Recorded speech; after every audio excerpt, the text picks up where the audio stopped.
Welcome back. Let us go through the question. So these figures correspond to two circular motions.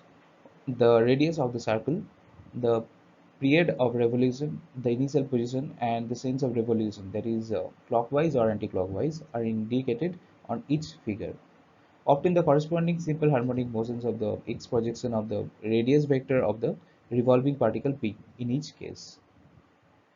Now, in case of this particular figure, let the required function be x as a function of t equals a sine plus minus omega t plus phi.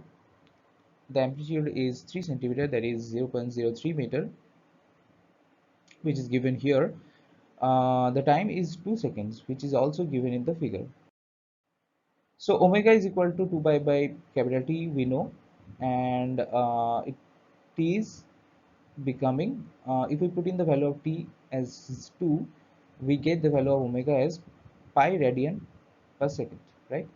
Now, since the initial position xt is equal to 0, then phi is equal to 0, as the sense of revolution is clockwise, so xt is equal to 0.03 sine minus omega t, and it can also be written as minus 0.03 sine pi t, as we already got the value of omega as pi, right?